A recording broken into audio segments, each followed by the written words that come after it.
मौसम विभाग के सूत्रों के मुताबिक आज रात बिहार के भागलपुर का आसमान काले बादलों से पूरी तरह ढक चुका है।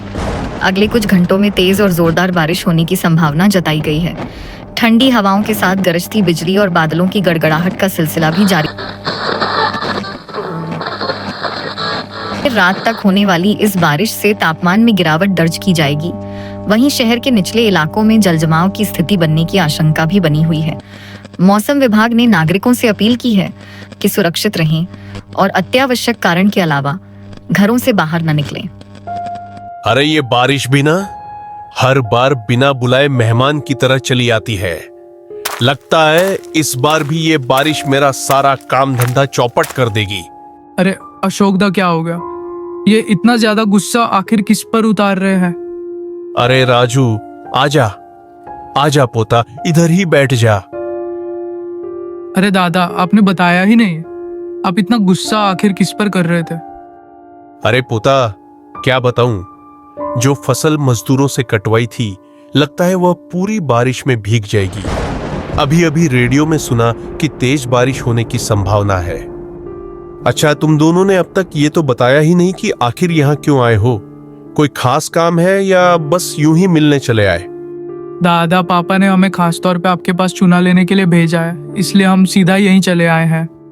अच्छा, वहां रेडियो के बगल में चुनौती रखा हुआ है, उसी में से निकाल लो। ठीक है अशोक दा, मैं चुनौती से चूना ले लेता हूँ। तभी अचानक आसमान में काले बादल घिर जाते हैं और देखते ही देखते जोर जोर से बारिश होने लगती है। चारों ओर पानी की बौछारें पड़ने लगती हैं और माहौल एकदम बदल जाता है। अरे बाप रे, ये क्या हो गया? देखिए अशोक दा, सचमुच बारिश शुरू हो गई। रेडियो पर जो आपने सुना था वह बात बिल्कुल सही निकली। ठीक है, बारिश थमने तक यहीं ठहर जाओ। दोनों भाई बारिश से बचने के लिए अशोक दादा के पास ही रुक जाते हैं। बारिश थमने तक वे वहीं बैठे रहते हैं और अशोक दादा से बातें करते रहते हैं।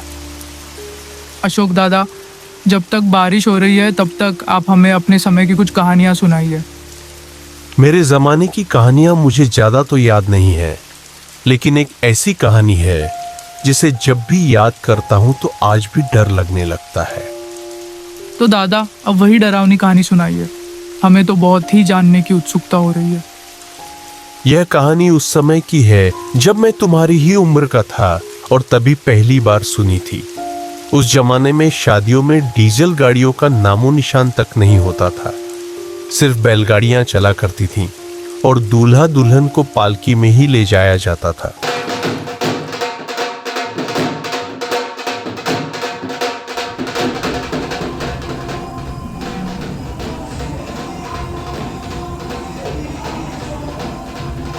शादी की सारी रस्में पूरी हो चुकी थीं।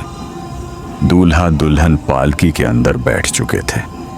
दो व्यक्ति पालकी को उठाकर आगे बढ़ने ही वाले थे कि तभी एक बूढ़ी औरत पास आकर पालकी के भीतर बैठे वर वधू से कहने लगी, देखिए कुटुंब, रास्ते में पालकी से बिल्कुल भी नहीं उतरना है। सीधे घर पर ही उतरना है और ध्यान रहे, पीछे मुड़कर देखिएगा भी मत।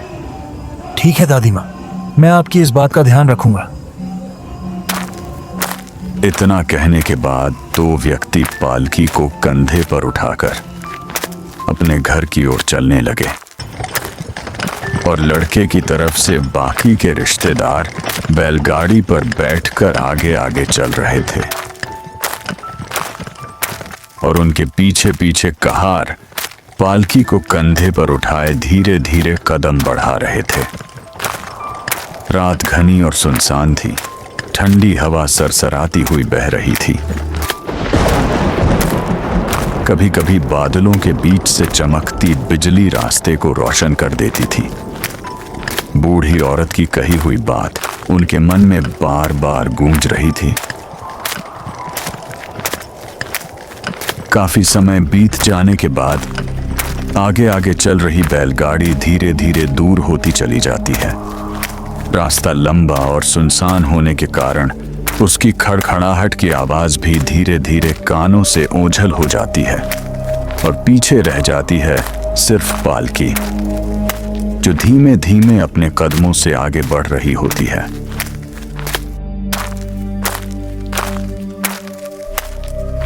अरे कहार भैया, जरा पालकी रोक दीजिए, बहुत प्यास लग गई है। अगर पास में कहीं पानी मिले तो मैं भी थोड़ा पी लूं।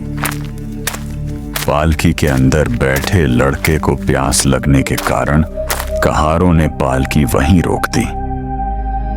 अच्छा किया बाबू, जो आपने पालकी रुकवा दी। चलते चलते हमारे दोनों कंधे दुखने लगे थे। ठीक है कहार भैया, अब आप दोनों जरा चैन से बैठ जाइए। बड़ी देर से लगातार पालकी ढो रहे हैं, थकान और कंधे में दर्द होना तो लाजिमी ही है। चलो थोड़ा दम ले लो, आराम कर लो, फिर धीरे धीरे आगे बढ़ेंगे। तब दोनों कहार पास ही एक पेड़ के नीचे बैठ जाते हैं और अपने थके हुए कंधों को आराम देने लगते हैं। तुम यहीं पालकी पर बैठी रहो, मैं जरा आसपास से पानी पीकर आता हूं। अगर तुम्हें भी प्यास लगी हो तो बता देना, साथ में ही पानी ले आऊंगा। लेकिन घर पर दादी माँ ने बार बार समझाया था कि चाहे कुछ भी हो जाए, पालकी से नीचे बिल्कुल नहीं उतरना। उन्होंने कहा था कि रास्ते में अक्सर अजीब घटनाएं घट जाती हैं, इसलिए हर हाल में पालकी के अंदर ही बैठे रहना। दादी माँ ने तो मना किया था, लेकिन शायद वो बात सिर्फ मुझे ही समझाने के लिए कही होगी। गला मेरा बुरी तरह सूख रहा है, आखिर पानी कैसे पिए। दोनों कहार भाई भी थक कर आराम कर रहे हैं, उन्हें भी पानी लाने के लिए कहना ठीक नहीं लगेगा। बेचारे पूरा रास्ता पालकी उठाए चले आ रहे हैं।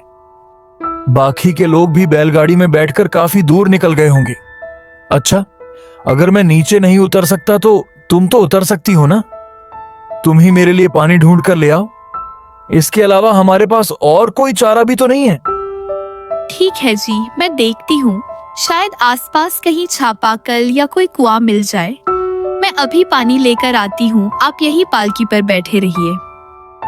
इस तरह वह लड़के को पालकी में ही छोड़कर अकेली आसपास के चापाकल और कुएं की तलाश में निकल पड़ती है। अरे भैया, जरा बैलगाड़ी रोक दीजिए। लगता है हम सब बहुत दूर आगे निकल आए हैं, पालकी कहीं दिखाई ही नहीं दे रही है। ठीक है, बैलगाड़ी यही रोक देता हूँ। आप सभी लोग थोड़ा हल्का हो जाइए, तब तक पालकी भी उधर से आ जाएगी। लगता है उस घर के सामने एक कुआं है, शायद वहां से मुझे पानी मिल सकता है। लेकिन ये जगह कितनी सुनसान लग रही है, आसपास कोई इंसान भी नहीं है। थोड़ा मुझे डर भी लग रहा है, लेकिन क्या करूं, मेरे पति का गला सूख रहा होगा, उन्हें तकलीफ में कैसे देख सकती हूँ। अच्छा, हिम्मत करके पानी ले आती हूँ। तो वह नई नवेली दुल्हन अपने पति के सूखे गले को याद करते हुए धीरे धीरे हिम्मत जुटाकर उस सामने वाले घर के कुएं की ओर जाने लगती है। अरे बेटी, तू इधर कहाँ जा रही हो? इतना सुनते ही लड़की तुरंत रुक जाती है। अरे, ये आवाज कहाँ से आ रही है? मेरे अलावा तो आसपास कोई नहीं था, फिर अचानक पीछे से ये आवाज क्यों सुनाई दे रही है? जैसे ही वह पीछे मुड़कर देखती है, सामने का नजारा देखकर उसके होश उड़ जाते हैं। अरे दादी माँ, आप यहाँ कैसे आ गई? आपको तो घर पर होना चाहिए था, फिर इस सुनसान जगह पर आप अकेली कैसे आ पहुँची? अरे बेटी, तू उधर कहाँ जा रही है? दादी, आपकी आवाज तो कुछ बदली बदली सी लग रही है। घर पर जब आप बातचीत कर रही थी तब तो आपकी आवाज बिल्कुल ठीक थी, फिर अब अचानक ये आवाज कैसे बदल गई? अरे भैया, लगता है बैलगाड़ी को वापस ले जाना पड़ेगा, क्योंकि पालकी अभी तक आई ही नहीं रही है। ठीक है, अगर पालकी अब तक नहीं पहुंची है तो बैलगाड़ी को वापस मोड़ देता हूँ, शायद रास्ते में ही कहीं रुक गई होगी। तो बैलगाड़ी को फटाक से उसी रास्ते पर मोड़ लेता है जिस रास्ते से पालकी आ रही होती है।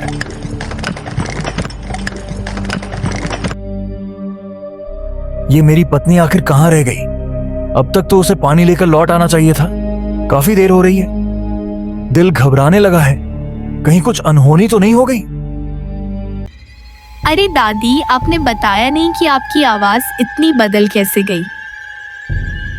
ओ बेटी, जरा मेरा गला खराब हो गया है और मुझे भी बहुत प्यास लगी हुई है।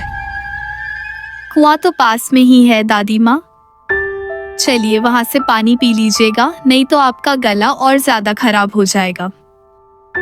तो वह बुढ़िया भी उसके पीछे पीछे उसी कुएं के पास जाने लगती है जो सामने दिखाई दे रहा होता है।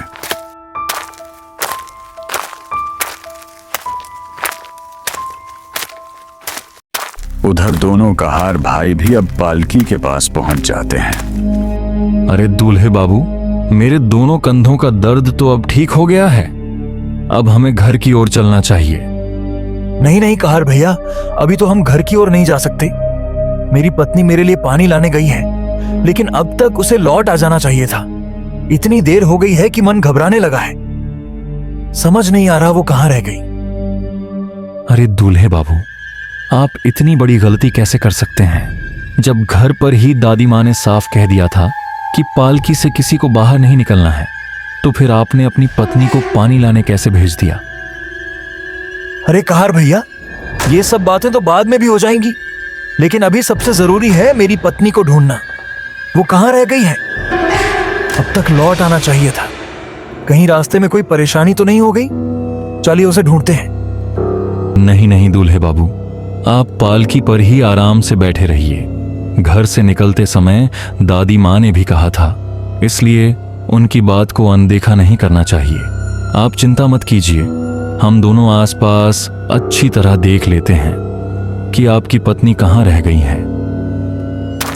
फिर दोनों कहार भाई ये अलग अलग दिशाओं में उसे ढूंढने निकल पड़ते हैं, ताकि जल्दी से जल्दी पता चल सके कि दुल्हन आखिर कहाँ रह गई है।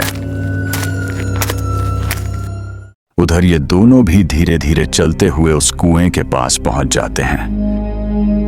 दादी, मेरे मन में यह सवाल बार बार घूम रहा है कि आप अचानक घर से यहाँ कैसे आ गई? जब मैं निकली थी तब तो आप घर पर ही थी, फिर इस सुनसान जगह पर अकेली कैसे पहुंच गई? ये सब मुझे बड़ा अजीब सा लग रहा है। इतना सुनते ही वह बुढ़िया गुस्से से तमतमा उठती है। उसके चेहरे के भाव डरावने हो जाते हैं और धीरे धीरे उसकी आंखें लाल चमकने लगती हैं, मानो उनमें आग भड़क उठी हो। कौन है यहाँ तेरी दादी? तेरी यहाँ कोई दादी वादी नहीं है। ये तेरी दादी का रूप तो सिर्फ तुझे फंसाने के लिए था। मुझे तो बस एक नई नवेली दुल्हन का शरीर चाहिए। और याद रख, तुम बिना अपना शरीर त्यागे इस गोल घेरे से कभी बाहर नहीं निकल सकती। वो नई नवेली दुल्हन अब पूरी तरह उस डायन के रचे हुए काले जादू के घेरे में कैद हो चुकी थी। उस घेरे से बाहर निकल पाना उसके लिए मौत से भी कठिन था। तभी वह डायन आंखें बंद करके भयावह मंत्र पढ़ने लगा और कुछ ही क्षणों में उसका विकराल स्वर हवा में गूंज उठा। धीरे धीरे उस दुल्हन का शरीर कांपने लगा और देखते ही देखते वह डायन अपने काले जादू से उसकी देह में प्रवेश कर गई।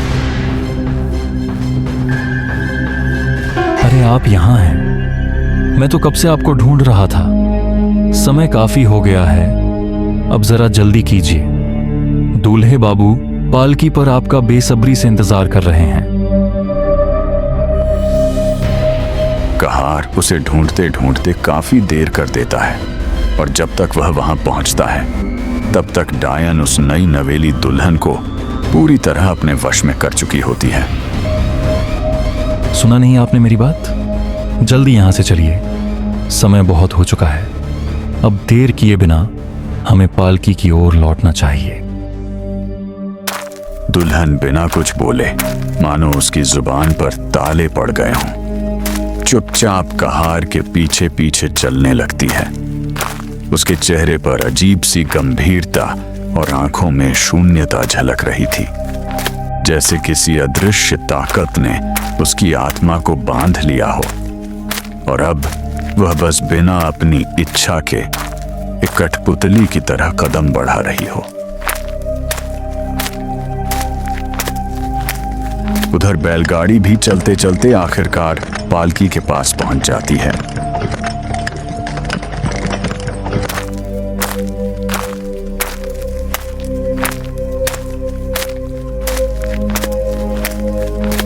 यह लीजिए दूल्हे बाबू, आपकी पत्नी कुएं के पास खड़ी थी। इतनी देर कैसे हो गई? कुएं के पास आखिर कर क्या रही थी? और ऊपर से पानी भी नहीं लाई। आपसे तो एक छोटा सा काम भी ठीक से नहीं हो पाया। अब ज्यादा समय बर्बाद मत कीजिए, जल्दी से पालकी पर बैठ जाइए, बहुत देर हो चुकी है। वह बिना कुछ कहे चुपचाप जाकर पालकी पर बैठ जाती है। अरे भैया, तुम लोग यहीं क्यों रुके हुए हो? सब खैरियत तो है ना? कहीं पालकी में कोई दिक्कत तो नहीं आ गई? आखिर मामला क्या है? नहीं नहीं, सब ठीक है, बस मुझे जरा प्यास लग गई थी, इसलिए थोड़ी देर के लिए रुकना पड़ा। अच्छा, ठीक है ठीक है। बैलगाड़ी में पानी रखा हुआ है, आप वहीं से पी लीजिए और फिर जल्दी से चलिए, रात काफी हो चुकी है। तब सभी लोग पानी पीकर तरोताजा हो जाते हैं और वहां से अपनी यात्रा आगे की ओर बढ़ा देते हैं।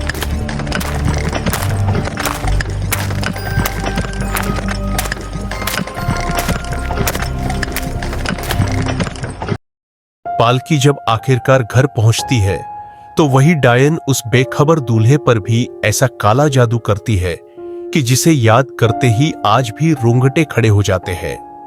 अरे, अब तुम सब लोग घर जाओ। देखो, बारिश भी थम चुकी है और रात भी काफी गहरी हो गई है। आगे की कहानी किसी और दिन आना, तब सुन लेना। ठीक है दादा, घर पर सभी लोग मेरा इंतजार कर रहे होंगे। कल मैं जरूर आऊंगा ताकि आगे की कहानी आपसे सुन सकूं।